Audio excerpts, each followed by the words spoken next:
要杀的人是我，但是这个证据又指向葛代和额尔赫，这一箭三雕下来，最得利的人不就是布木布泰吗？可我们连个证据都没有，如何就能认定是布木布泰呢？聪明睿智的皇太极，处理国事游刃有余，对于自己的家事，却是如此的糊涂。看来这2年，布木布泰很是讨你欢心啊。不悠然，你能不能就事论事啊？你现在被他蒙蔽了，一叶障目，真假不分，我如何与你就事论事？好，你拿出证据来，大可以随意指责他，否则就不要血口喷人。你说我血口喷人？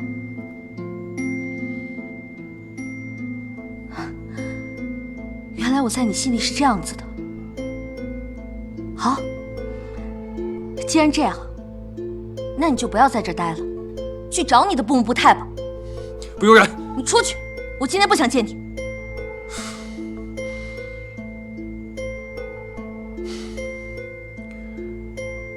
等你冷静下来，我们再讨论此事。劝一劝你家主子。爷，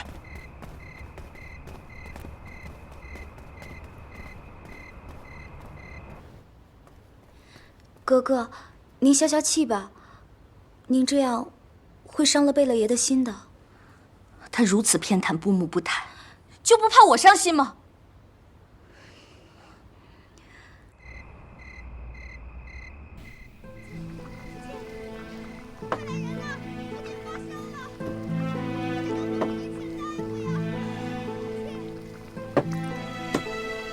安大礼，奴才在。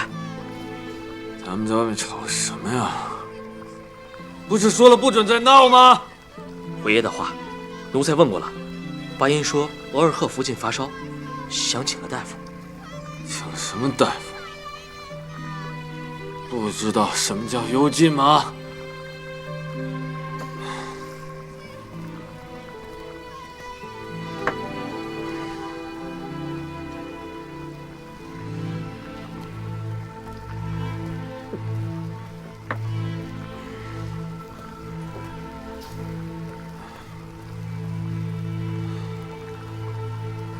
是你啊？你怎么来了？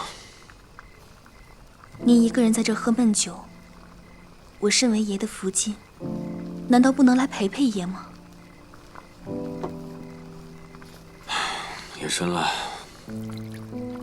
早点回去休息吧。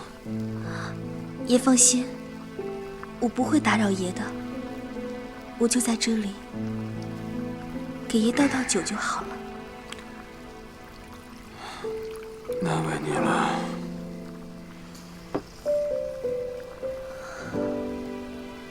我知道，爷此刻最想见的并不是我，可我还是谢谢您不赶我走。只要爷让我在这里静静地看着你，陪着你，听听您的声音，我就满足了。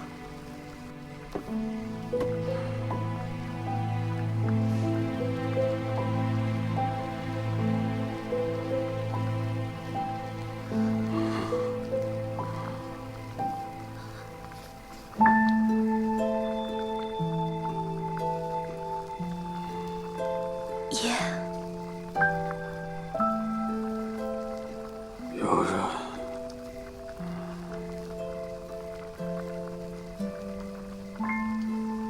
悠然，爷您喝多了，我扶您回去歇息吧。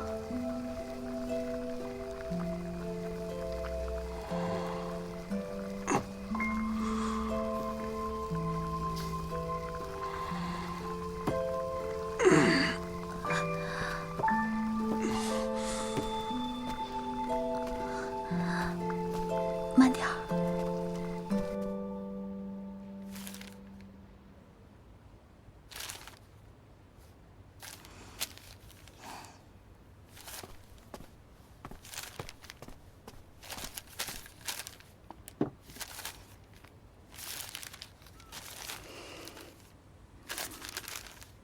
主子，您就别跟爷置气了。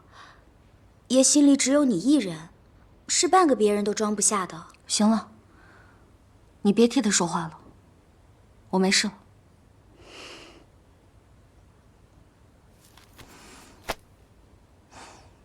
他睡了吗？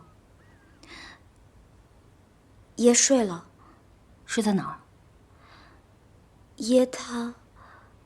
说吧，别吞吞吐吐的。爷他睡在布幕部太福晋房里了。服侍我就寝吧。不悠然福晋，您歇息了吗？是布幕部太福晋。不悠然福晋，我这么晚来打扰您，实在对不住。福晋，要不我请他进来？请他进来做什么？他爱跪就跪着吧，替我更衣。我知道姐姐不想见我，怨我，但是不打紧。姐姐如果有什么不开心的，就冲着我来吧，千万不要跟爷置气啊。福晋，要不算了，别理他。今晚我看见爷一个人在书房里喝闷酒，喝醉了，嘴里还不停地念叨你，所以我就在想，姐姐是不是和爷闹别扭了，所以才冒昧前来劝一劝。福晋，他太过分了。够了，我跟皇太极的事情与你无关，你回去吧。姐姐，我们都是伺候爷的女人，看着爷借酒消愁，我真是万箭穿心般的难受。所以求姐姐去跟贝勒爷请个罪，服个软儿。我要怎么做，不用你来教我。够了，悠然，你一向聪明伶俐，明辨是非，为何独独这件事情上如此不可理喻？姐姐，算是我求求您了，别再跟贝勒爷赌气了。你说您这又是何必呢？为什么为了一件板上钉钉的事情，苦苦相逼呢？如果姐姐觉得跟额尔赫福晋一模一样的那只耳环还不能说明问题，那姐姐身上和豪格专用剑族一样的波浪形伤口呢？为何您不去追究大福晋，却一直盯着我不放？原来贝勒爷已经将我中箭伤有蹊跷一事跟你说了。我今日并未跟你提起过剑族一事，你是如何知道张悠然的剑族是豪格所用？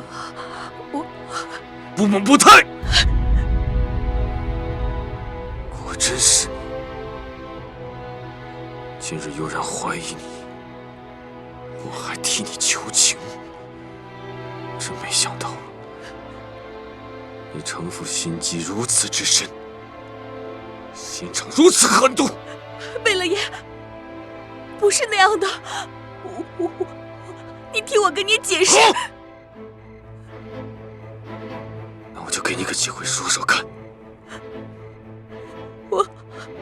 爷，不关父亲的事，都是奴才的错。之前我向科尔沁部例行通报我家福晋的情况时，偶尔提了一句，科尔沁部来信问要不要帮忙，我竟一时糊涂，也没和我家福晋商量，又没问清楚要怎么帮忙，就私自回信应允了。直到前些天夜里，奴才才知道，科尔沁部竟然派来了杀手。贝勒爷，奴才只是写了2封信，并不知道会造成如此严重的后果，都是奴才的错，就请爷杀了奴才，放了我家福晋吧。好你个胆大妄为的奴才，竟然打起不悠然的主意了！既然你一心求死，也成全你。安大利在，我拉下去。是。贝勒爷，不蒙不泰，你干什么？贝勒爷，扎鲁特博尔济吉特不悠然，只不过是你养在外庄的小福晋，你放着满府明媒正娶的福晋，连看都不看一眼，一味的专宠那个身份低贱的不悠然。贝勒爷，你实在是有失大体。福晋，福晋，你有什么资格说我的不悠然？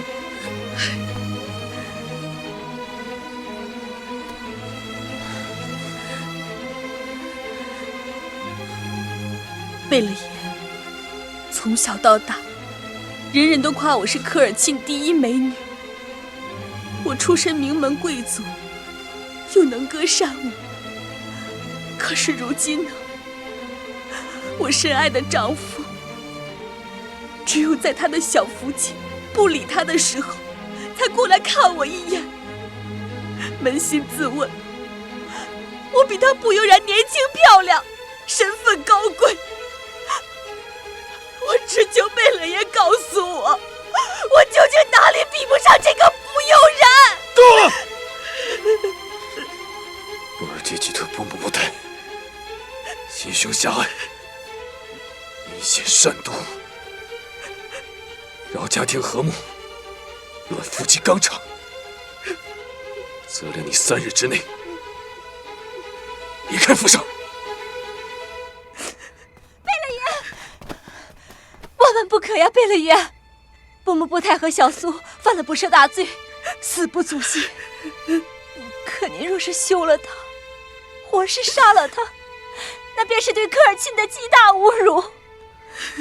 一旦如此，你与我们科尔沁这么多年的筹划，恐怕就要付诸东流了。贝勒爷，求您三思啊！爷，哲福晋所言极是。你与科尔沁联姻事关重大，我现在既然已经平安回来了，就不要让这件事情再扰乱你的苦心谋划了。我苦心筹划经营，就是为了能让我爱的人能够顺遂平安，从此不再被人利用。可是我如今见到你被人侮辱，叫我怎么忍？伯母不太，限你3日之内退回科尔沁部，从此停聘改嫁，不再。爷，金蒙关系事关重大，求爷收回成命，饶了布木布太福晋这一次吧。若儿，你起来！我如果不让你再跪我，你竟然为了一个侮辱你的人给我跪下！侮辱我是小，金蒙关系是大，求爷收回成命，不然我就不起。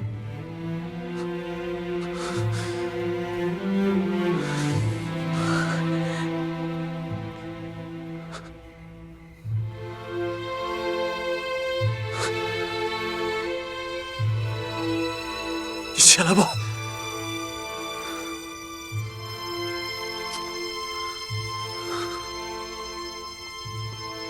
我什么都随你。谢爷，谢贝勒爷开恩，谢不悠然福晋美颜。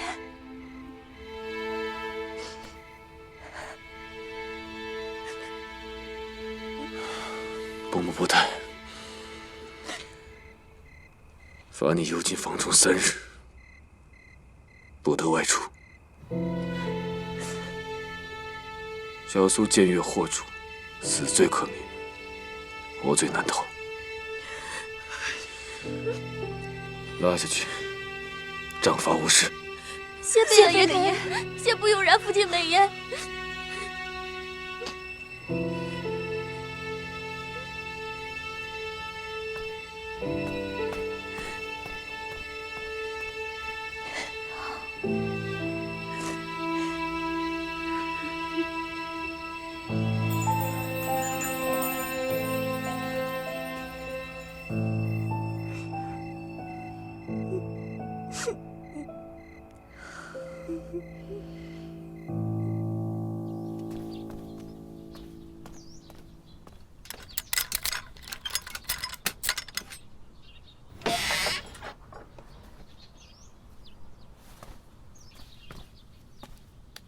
额尔赫福晋，刺客一事，布木布泰福晋的丫鬟小苏已经认罪。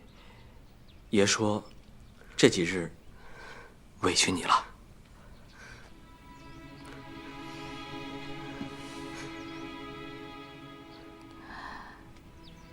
梁伯不过人心啊！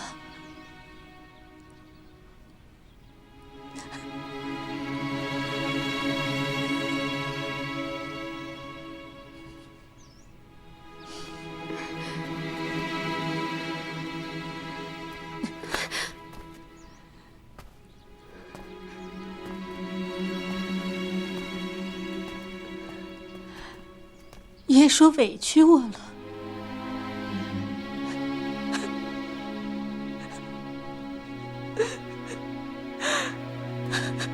委屈我了。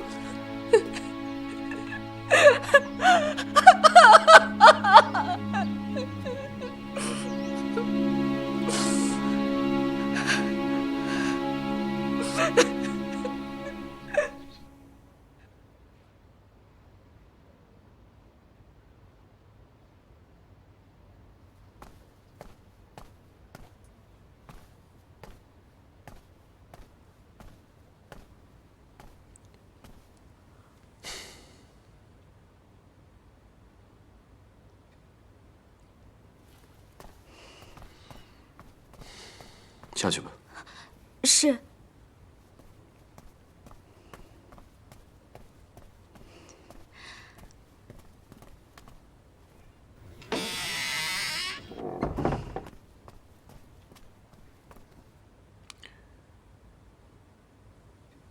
哎，替我解扣子。你又不是没长手，自己解。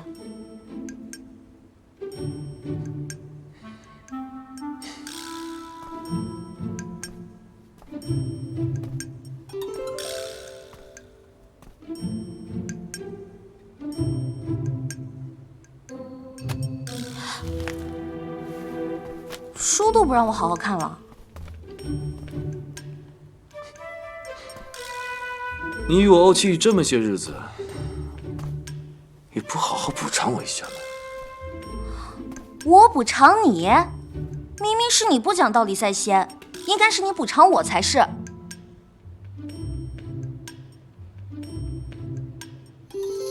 好啊，那我就好好补偿你。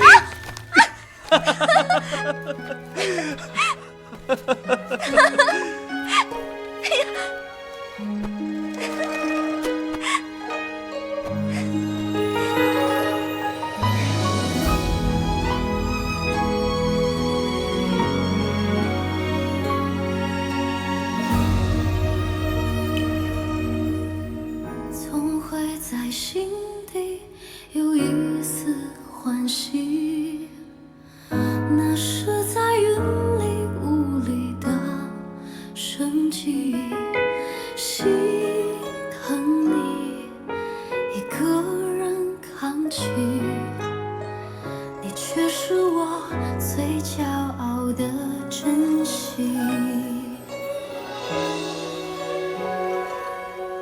有人，你可喜欢我这般亲昵？不同心事有相同的默契，是爱情将两颗心心凝结成血脉，不论代价。想和你在一起，一辈子不离不弃。想在斗转星移之际，也能找得到你。想把梦醒的预兆化为缥缈，我都会在这里陪你等黑夜破晓，会更好。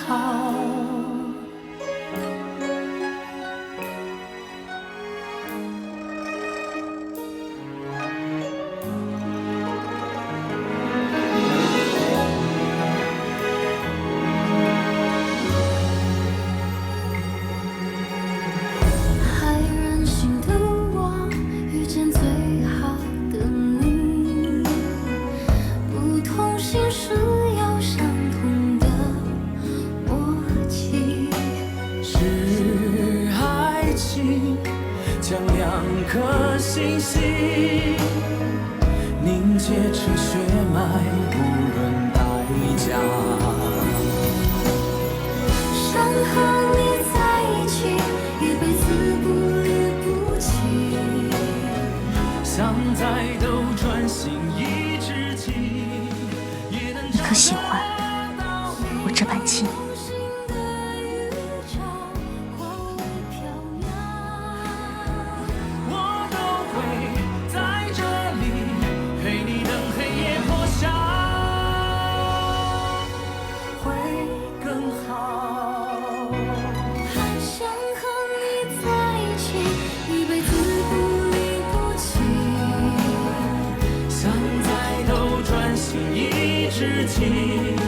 也能找得到你。无心的预兆，华为缥缈。我都会在这里陪你等黑夜破晓。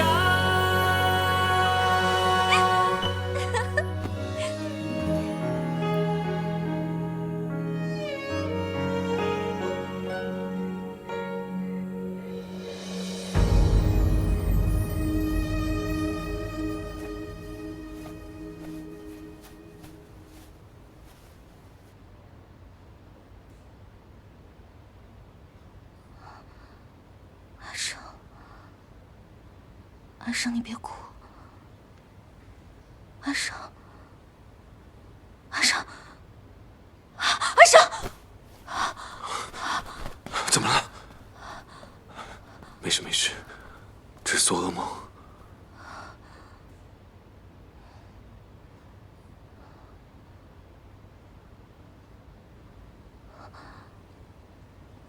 你要去大韩府了。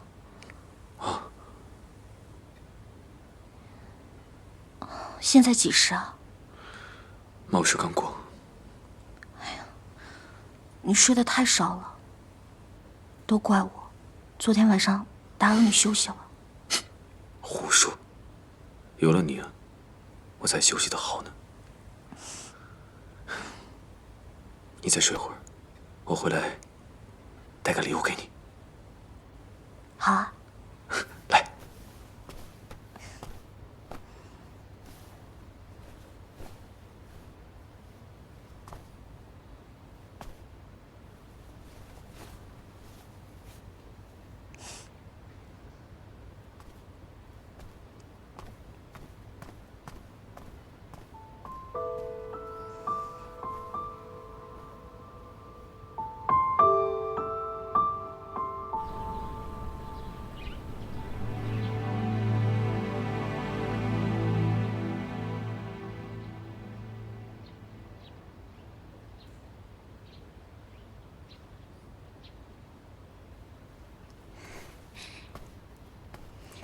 福晋，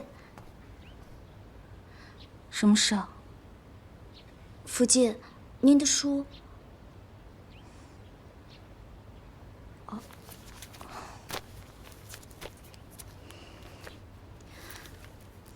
福晋，今儿个您是怎么了？从早上起就一直心神不宁的样子。我也不知道，可能是这个房子里太闷了吧。奴才陪您出去走走吧。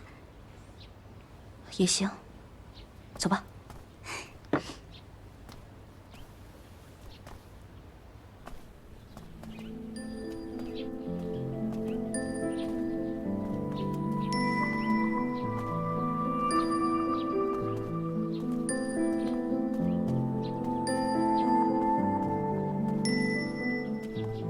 这房子，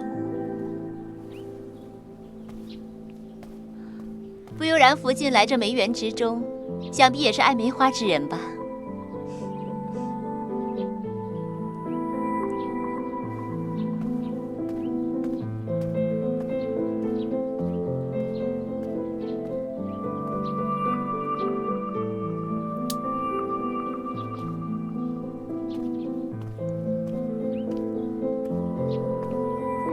腊梅淡雅，香味并不浓郁，想来能赢得不由然福晋的喜爱。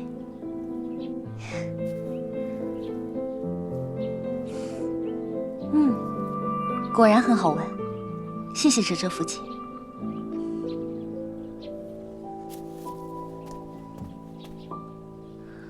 哲哲福晋这2年都偏居在这里。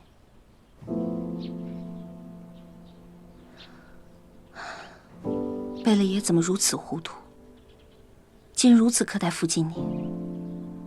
贝勒爷怎会糊涂？贝勒爷只是太过重情重义，不愿辜负那个对他最重要的人罢了。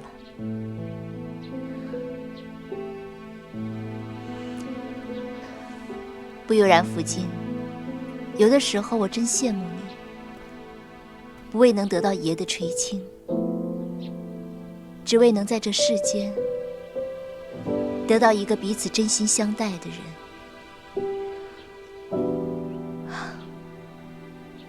哲哲父亲为了皇太极与科尔沁，如此委曲求全，牺牲自己，真是难为你了。生在贵族家的女人，命运本该如此，只能有家族大义，不能有个人小情。是啊，出身名门，就要背负家族荣辱的责任，不能选择自己想要的生活，有时候还不如奴才自由。是啊，只是我已接受了这个事实。可布木布泰年纪还小，又对贝勒爷一往情深，误以为感情是努力争取便会得来的。多有冒犯福晋的地方，我代他向您道歉，还求您能原谅。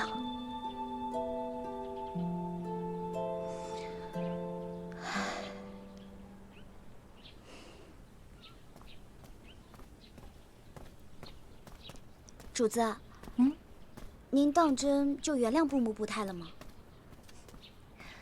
布木布泰是性格刚烈、敢爱敢恨之人，又何须我原谅？你可知这赫图阿拉城里也出过好几个这样的女子？福晋，您这说的不是您自个儿吗？我看你这个嘴啊，是越来越厉害了。我说的是舒尔哈齐的女儿孙代哥哥，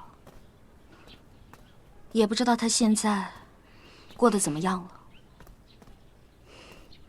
贝勒爷说的真没错，福晋，你总爱操心别人的事。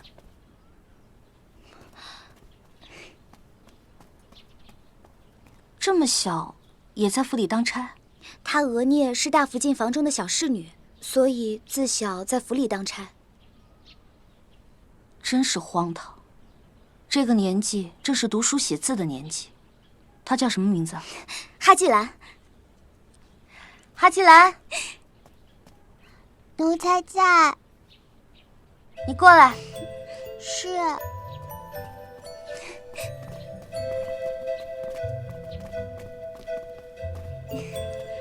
奴才给不悠然福晋请安。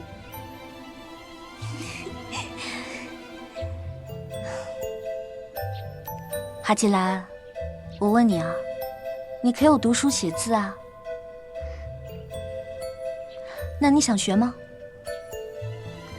可我额聂说，我们这些当奴才的，唯一的职责就是伺候好主子，不要想些没用的事。你额聂呢，说的对，说的也不对。只有学习好了，才能更好的伺候主子。你若是真想学习啊，每日午后你到我屋里来，我教你。还不赶紧谢谢我们福晋，遇见我们福晋是你这辈子最大的幸事了。谢谢不悠然福晋。不客气。子曰：“学而时习之，不亦说乎？”学而时习之，不亦说乎？有朋自远方来，不亦乐乎？有朋自远方来，不亦乐乎？人不知而不愠，不亦君子乎？人不知而不愠，不亦君子乎？进来吧。子曰：“学而时习之，不亦乐乎？”子曰：“学而时习之，不亦乐乎？”有朋自远方来，不亦乐乎？有朋自远方来，不亦乐乎？人不知而不愠，不亦君子乎？人不知而不愠，不亦君子乎？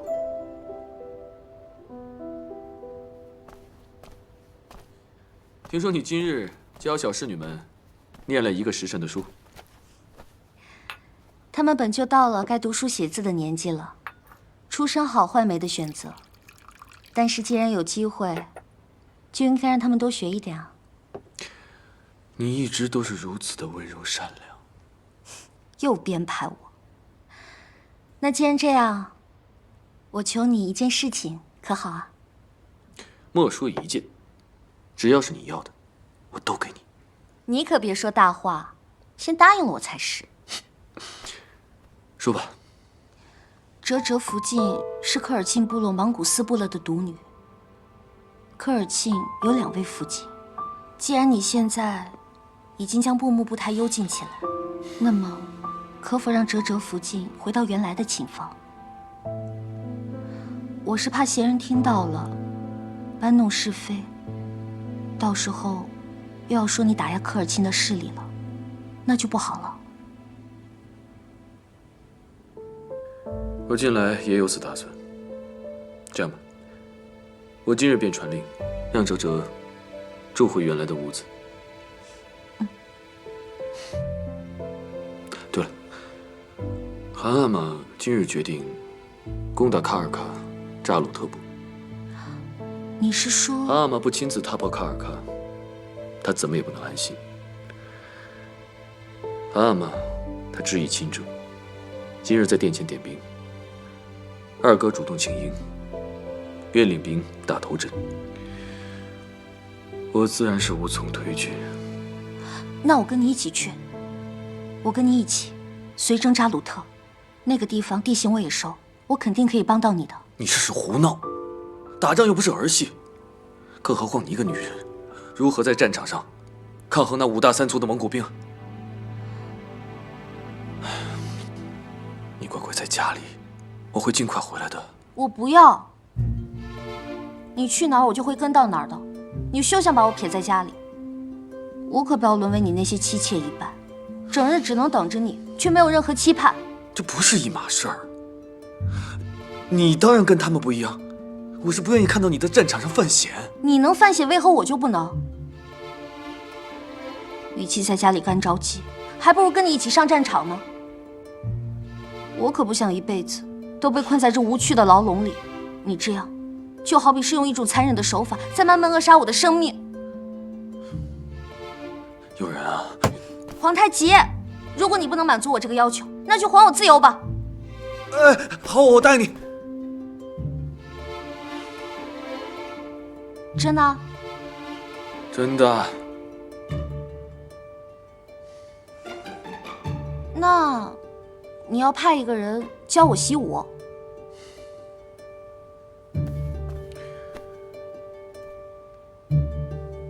好。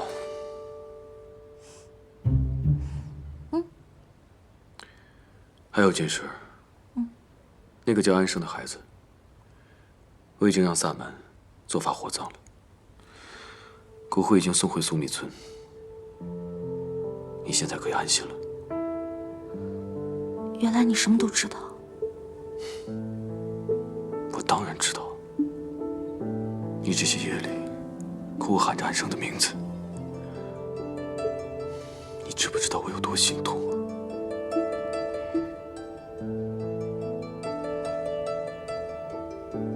谢谢你。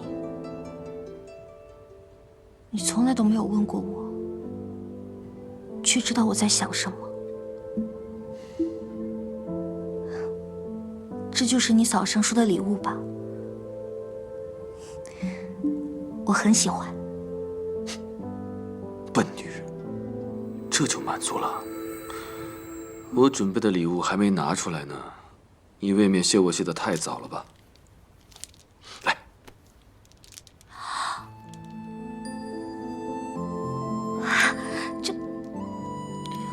这不是原本那串，但款式还有翡翠的质地，都模仿的极为相似，你就将就着带着玩吧。这么多年了，你竟然还记得？当年你盯着韩阿玛送给阿巴亥附近那个碧玺翠玉手串，眼睛都挪不开了。我便暗自发誓，有一天一定要送你一串。当年的信口开河、任性之言，我都已经忘了，你居然还记得。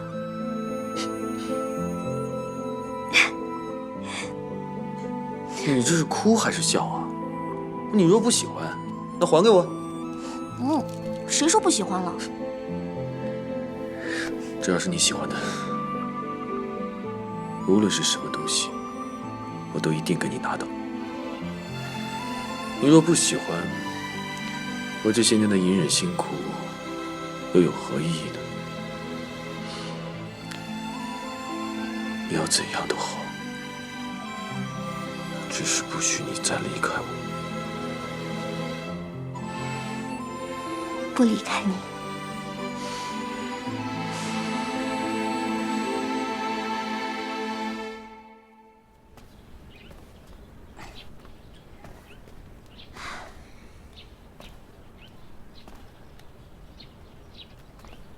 福晋，你有什么想使唤奴才的，就直接说就是了。奴才不敢教你，也不敢伤你。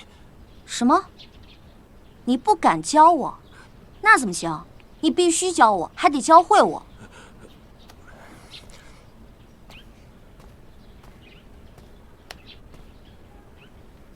不如，我们就试试这个吧。看招！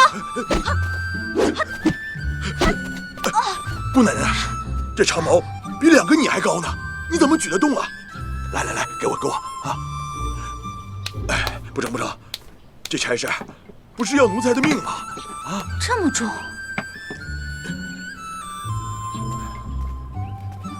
哎，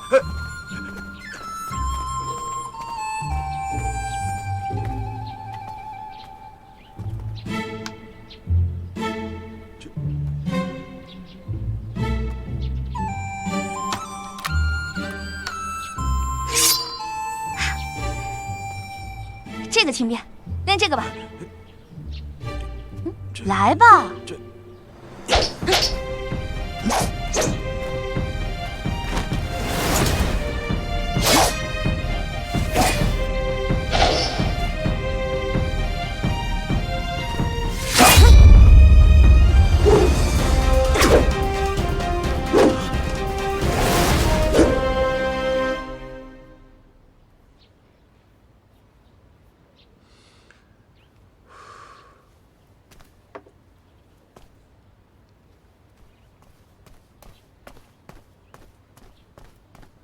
爷，正白旗兵将名册都在这儿了。我让你悄悄备好一支小分队，都备好了吗？都吩咐好了，挑的都是队里拔尖的。你给我找城内最好的兵器工匠。奴才明白，全比照着爷您的武器标准去做，挑最好的材质。这是样式。此短刀为女子所用，长短必须控制在2尺1寸以内。男子刀刃往往求重求稳，动辄100-10斤，而此短刀方便随身携带，需10斤以内。材料以柔钢为宜。是。去吧。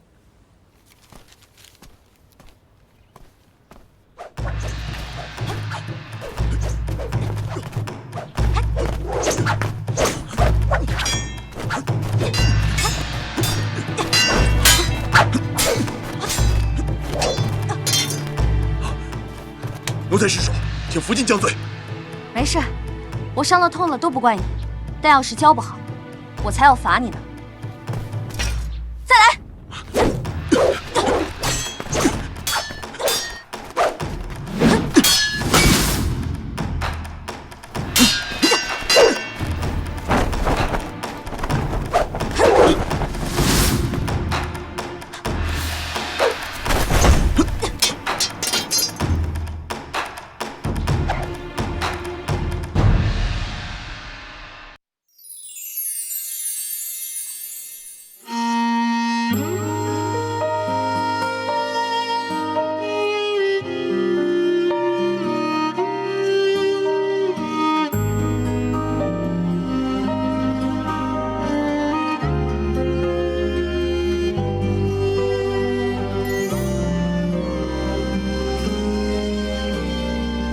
走不到叫做远方，爱不到叫做遗憾，别执迷，别纠缠。我站在缘分这端，遥望着爱情彼岸，不寂寞，不孤单。思念才剪不断，惆怅离还乱，悲喜放一旁，真心一人一半，要用一生浇灌。长路漫漫，要绕多少弯？离合悲欢，聚或散。我多想陪你把谎言看，穿心兜转，不变换。多少期盼，多少感叹，这世间有多少爱被流传。长路漫漫，要绕多少弯？离合悲欢，聚或散。我多想陪你把谎言看，穿心兜转，不变换。多少期盼，多少感叹，这世间有多少爱被流传。最精彩的爱叫做平凡。